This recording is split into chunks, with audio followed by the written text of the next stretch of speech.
এখন আমি দুঃখ প্রকাশ করছি, নির্বাচনের দিন থেকে শুরু করেই আমার আপনাদের পাশাপাশি যাওয়া দরকার ছিল সব জায়গায়। তাৎক্ষণিকভাবে আমি সেটা যেতে পারিনি। সেটা শারীরিক অসুস্থতা ছিল। আমি সিঙ্গাপুর গিয়েছিলাম চিকিৎসা নেওয়ার জন্যে। তারপরে বাংলাদেশের ডাক্তারদের পরামর্শ, তাদের পরামর্শ ছিল আমাকে রেস্ট নেওয়া দরকার, কারণ নির্বাচনের আগের 3 মাস অনেকটাই বিশ্রামহীনভাবেই আমি নির্বাচন আন্দোলন, জোট গঠন, সিট বন্টন এই সব কিছুর সাথে ব্যাপকভাবে জড়িত ছিলাম।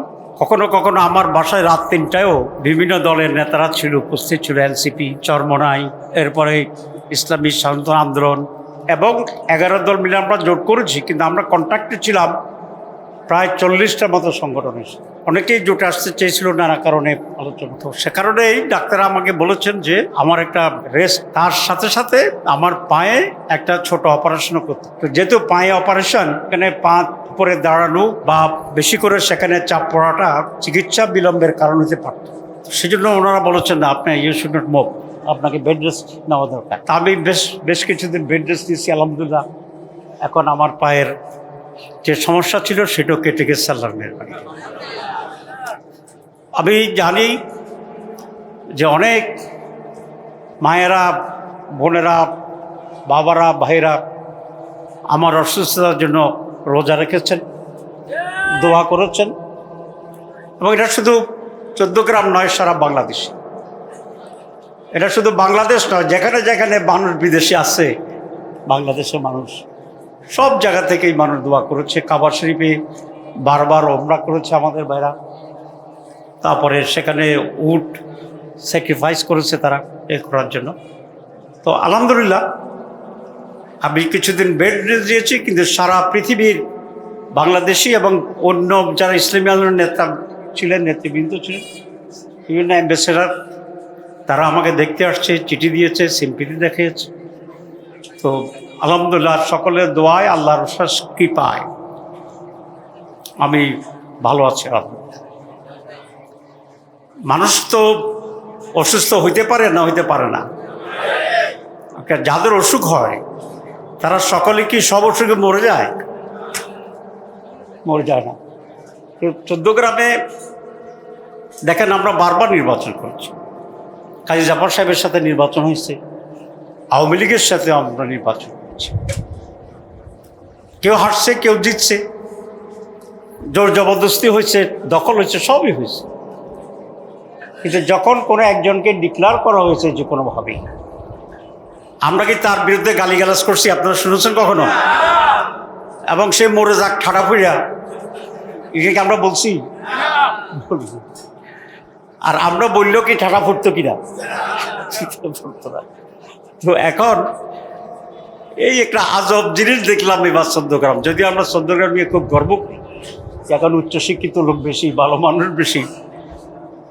সারা বাংলাদেশের নির্বাচনে আমরা তো পাইছি 77, 68, আর বাকি সবগুলো কে পাইছে? বিএনপি। তো আমরা যে 77টা পাইছি, এগুলাতে ঠাডা পড়ার জন্য বিএনপির কেন্দ্রীয় অফিসে কোনো মিলাদ হয়েছে কিনা এটা তো দেখেন না। আচ্ছা, তো তাহলে বোঝা যায় যে জয় পরাজয়, প্রতিবাদ প্রতিরোধের পরেও, আপত্তির পরেও একটা মেনে নেওয়ার বিষয়টি থাকে। আমি যখন 2001 সালে এখানে নির্বাচিত হয়েছি আপনাদের সমর্থনে ভোটে, তখনও কিন্তু আমার বিরুদ্ধে এরকম অসুখ হোক, অসুখ হলে মরে যাক, মরে গেলে আবার বাই ইলেকশন হবে, তো বাই ইলেকশন হইলে আর কেউ জিতে যাবে এমন গ্যারান্টি আছে নাকি? গ্যারান্টি নেই। This is the first time in the world and this the first time in Bangladesh নির্বাচনের পরে প্রতিদ্বন্দ্বী প্রার্থী বা প্রতিদ্বন্দ্বী দলের লোকেরা স্ট্যাটাস দিতেছে যে, একটা তো আমি দেখলাম যে আমার মৃত্যু হইয়া গেছে আগের দিন, মৃত্যু হয়েছে আগের দিন, আর আমি ফেসবুক পড়ছি পরের দিন। এগুলো হচ্ছে নোংরামি। কারণ রাজনীতির ন্যূনতম যে শিষ্টাচার আছে, ভদ্রতা আছে, এগুলো একেবারেই বহির। বিএনপির নেতৃবৃন্দকে আমি ধন্যবাদ জানাই, প্রাইম মিনিস্টার সহ। কারণ ওনারা যখন জানছে যে আমি অসুস্থ, প্রাইম মিনিস্টার সহ বাকিরা সিনিয়র নেতারা সকলেই আমি যখন পার্লামেন্টে গেছি আমাকে সেখানে তারা ওয়েলকাম করেছে। এটাই তো স্বাভাবিক। আর একদিকে প্রাইম মিনিস্টার ফখরুল সাহেব, সালাউদ্দিন সাহেব, আর একটু দূরে যে কার্বন সাথে যে বলছে, ওনাদের মুখোমুখি হচ্ছি শফিক সাহেব, আমি। তো আমরা তো সারাক্ষণেই পার্লামেন্টে ইশারা ইঙ্গিতে এক অন্যের সাথে কথা বলি, শুভকামনা করি। বিরতিতে আমরা মাঠের পার্লামেন্টে দাঁড়িয়ে সেখানে কথা বলি। ও আমাদের 14 গ্রামে যারা বিএনপি করে এর অধিকাংশ আলহামদুলিল্লাহ ভদ্র মানুষ, আমার সাথে সম্পর্ক আছে। 2-1টা কোত্থেকে কি আবিষ্কার হয়েছে, এরা আমার অর্ধেকের কম ভোট পাইছে। তো ভোটগুলো কে দিছে? আপনারা দিছে।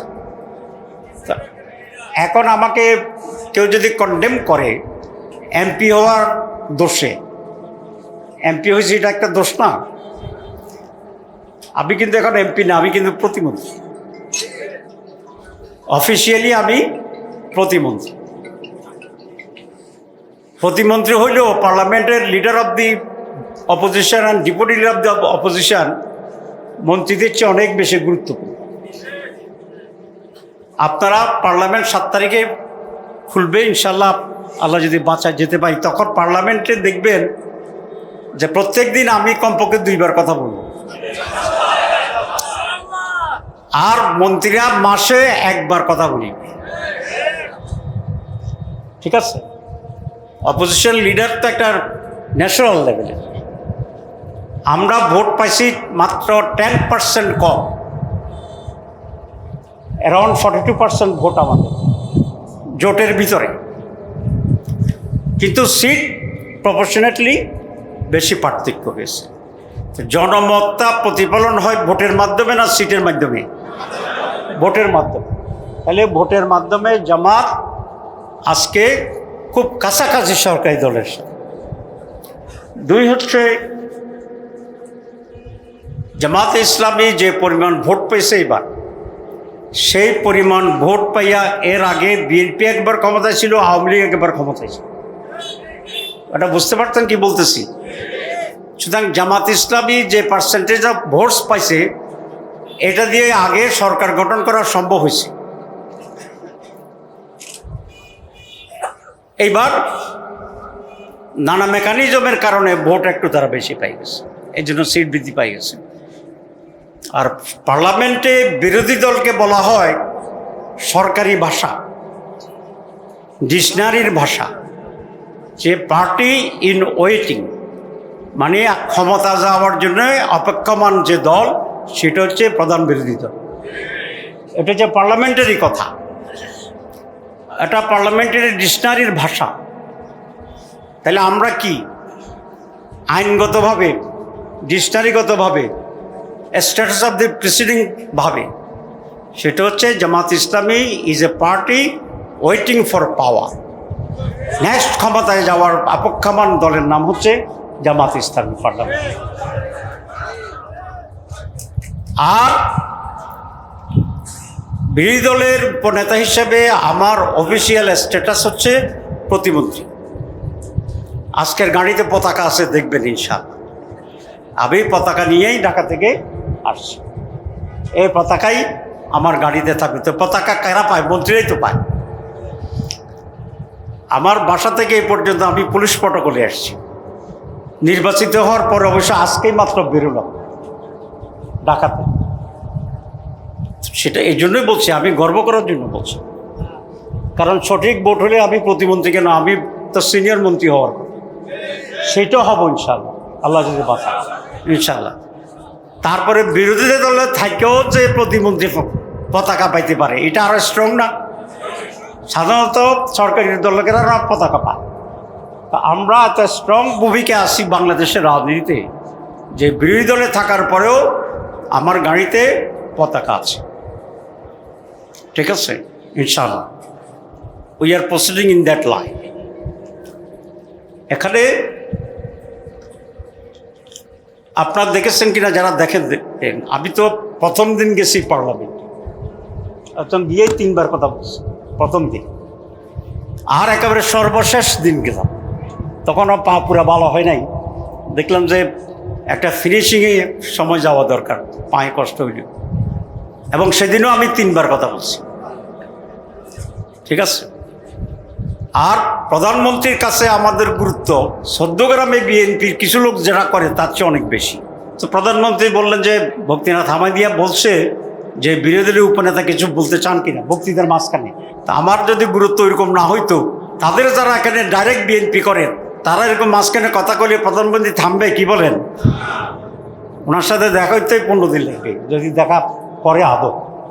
তা আমি তো ওনার বক্তৃতার সময় আঙ্গুল ইশারা করছি, উনি থেমে গেছে বক্তৃতা এবং বলছে বিরোধী উপনেতা কিছু বলতে চান মনে হয়। তা আমি বললাম যে আমার চৌদ্দগ্রামে বেশি দিতে হবে।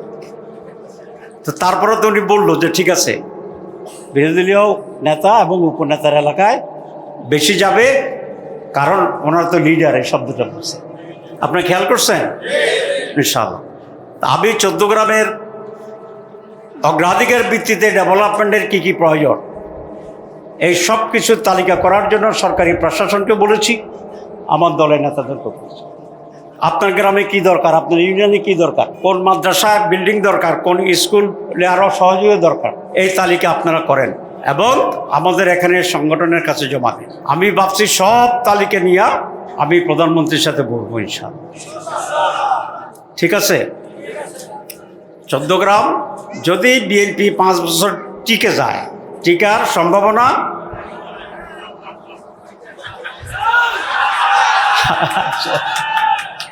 আমি কিন্তু কিছু বলিনি, বলছি বলার দরকার।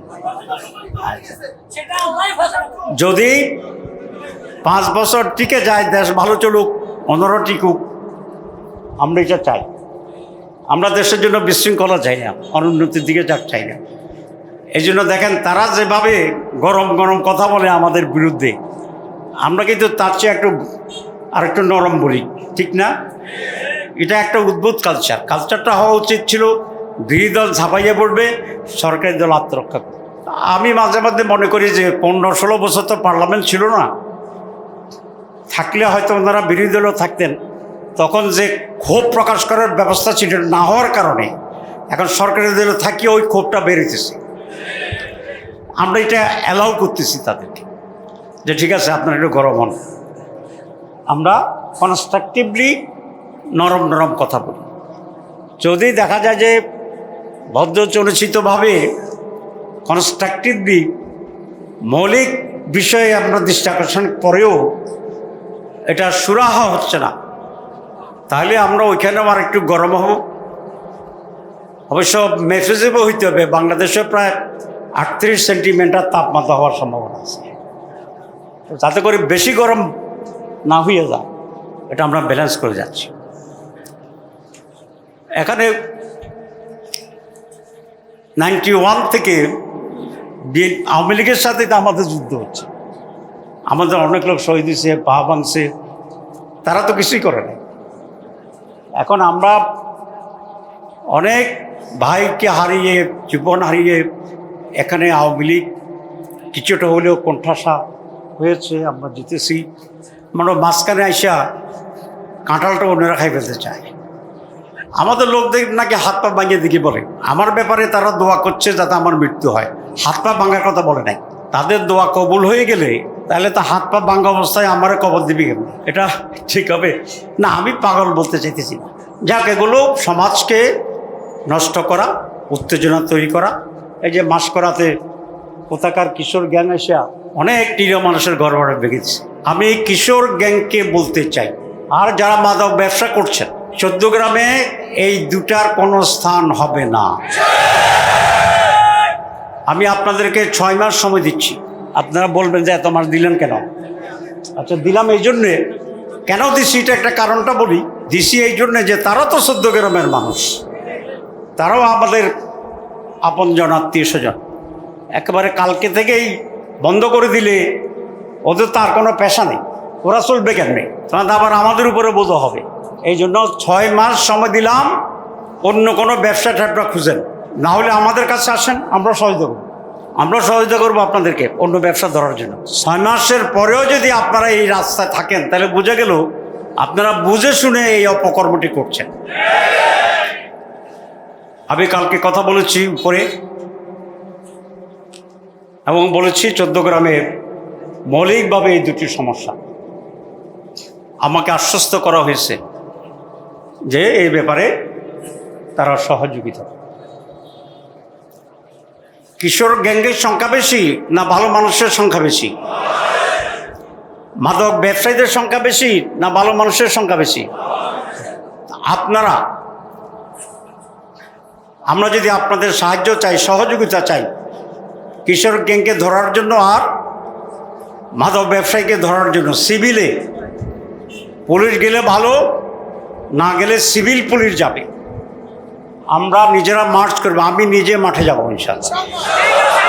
আপনারা থাকবেন না পালিয়ে যাবেন? ভয় পাবেন কে? ভয় কে পাবেন? একজন তো হাত নাড়তেছে, এটা দ্বারা কি ভয় পাবেন বুঝায়?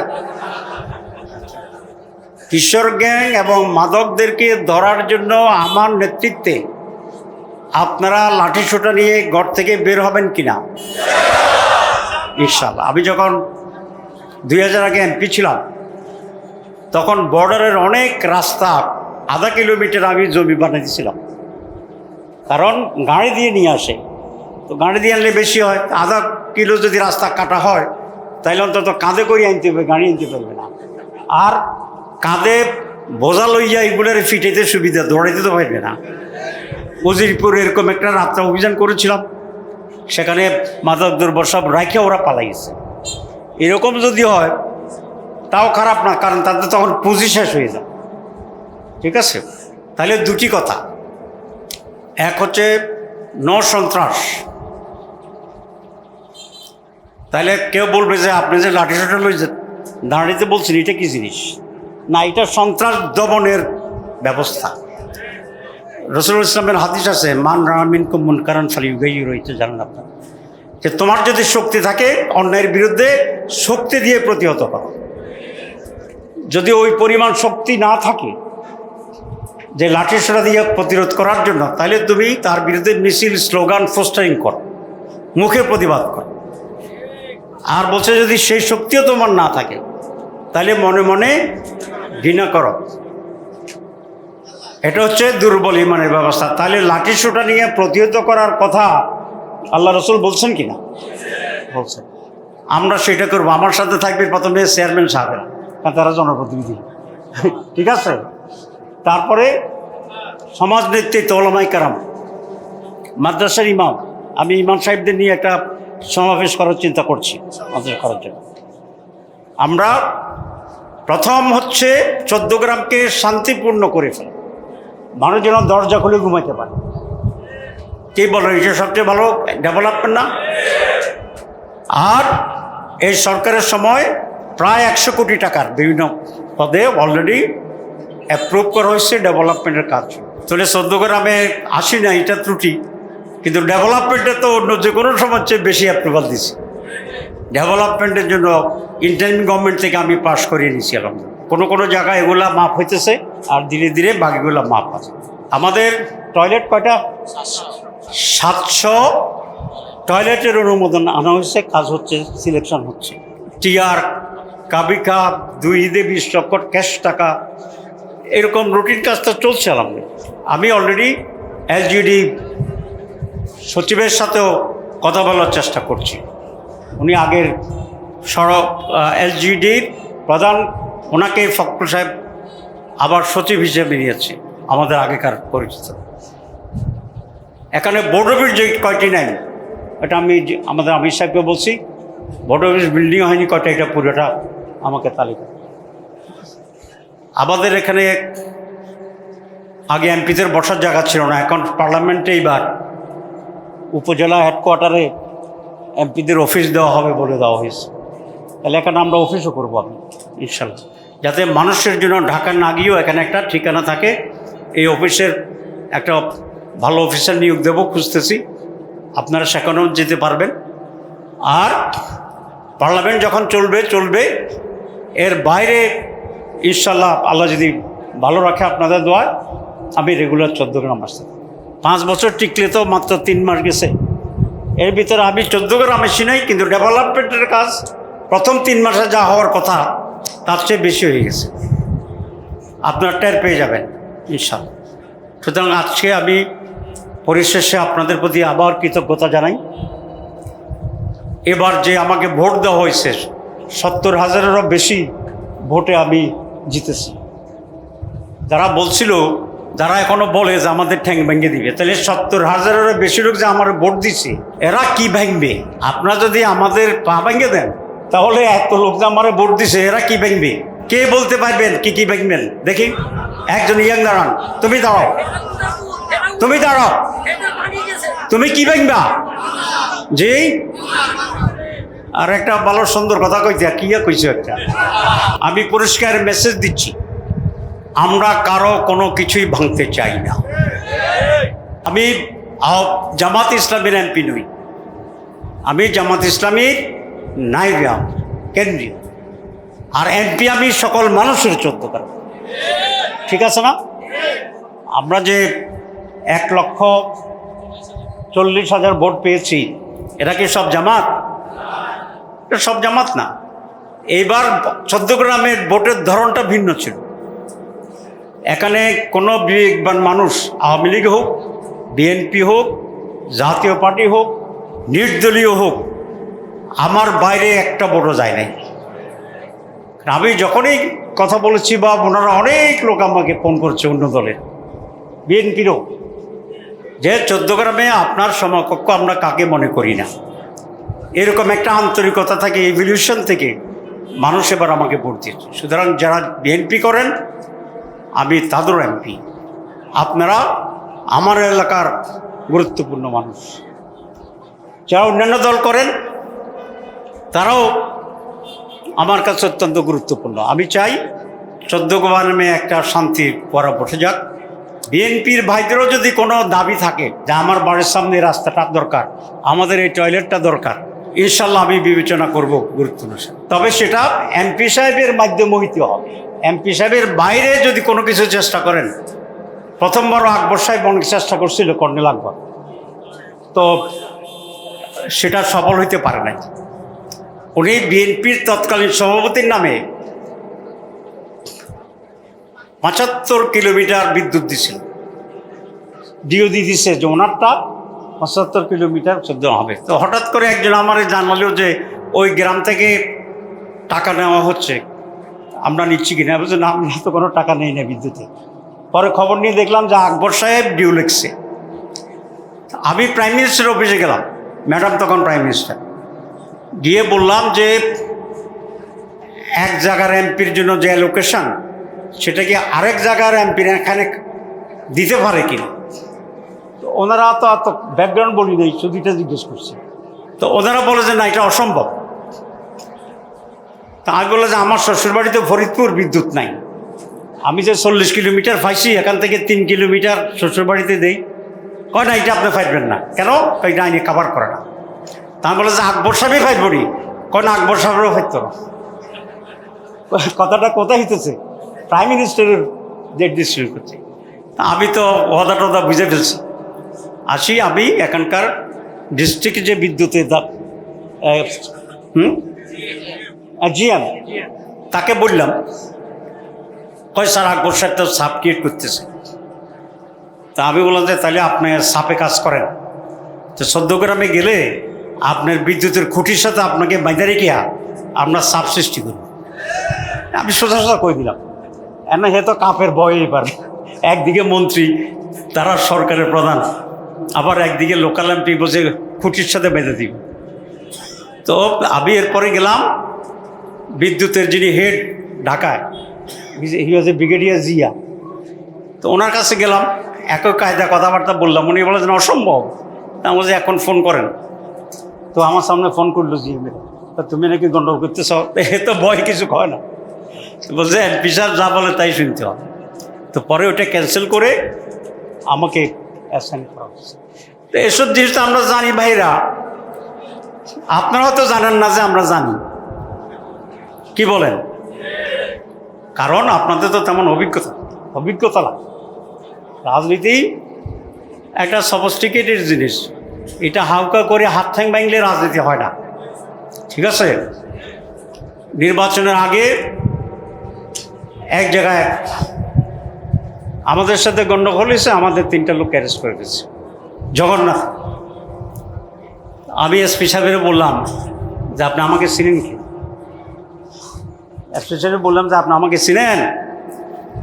হ্যাঁ, বললো যে স্যার আপনাকে চিনব না কেন, আপনি তো অনেকে সেই ইত্যাদি। তা বলো যে যদি 14 গ্রামে বাড়াবাড়ি হয় তাহলে হাইওয়ে পুরোটা ব্লক করে বসে থাকবো, খাটটাট নিয়ে আমো, গিনে ঘুমাবো, রান্নাবান্না চলবো, এই করবো। এখন হাইওয়ে ব্লক হয়ে গেলে নির্বাচনের আগে আগে আপনি এটা সামলাতে পারবেন নি গভর্নমেন্টের। এটা বলার পর দেখলাম যে বলছে আর যেন বাড়াবাড়ি হয় নাই। এরপর আলহামদুলিল্লাহ তা আমরা তো শুধু নির্বাচিত হচ্ছি এমপি তা না, মানুষ তো জানে আমাদের ভূমিকা তো আছে। আর এই জন্য বলেছি আওয়ামী লীগ, বিএনপি, জামাত, জাতীয় পার্টি আর যারা নাই আর যারা যেভাবে আছে আমরা সকলেই মিলে 14 গ্রামে একটি শান্তিপূর্ণ উন্নয়নের কাজ করব। সহযোগিতা করেন, সহযোগিতা করলে এমপি সাহেবের পাশে দাঁড়াইয়া ডেভেলপমেন্টের কাজ উদ্বোধনের সুযোগ পাইতে পারে, ঠিক আছে? আর ভিন্ন কিছু হইলে কি হবে আল্লাহ ভালো জানে। আচ্ছা, আল্লাহ যে ভালো জানে আমাদের চেয়ে, এটা কি আমি ভুল করছি? স্বাভাবিক, ঠিক আছে? এই জন্য 14 গ্রাম শান্ত থাকুক। আপনারা যারা বিএনপির বড় নেতা, আপনাদেরকে আমি সম্মান করি, তবে আপনাদের চেয়ে আপনাদের প্রধানমন্ত্রী আমারে অনেক বেশি ছিল, অনেক আগ থেকে ছিল, ঠিক আছে? তো আমি চাই সকলে মিলে, সব দল মিলে, সব জনতা মিলে আমরা একসাথে 14 গ্রামকে নৈরাজ্যমুক্ত করব এবং উন্নয়নের কাজ করব ইনশাআল্লাহ, ঠিক আছে? সবাইকে ধন্যবাদ। আসসালামু আলাইকুম।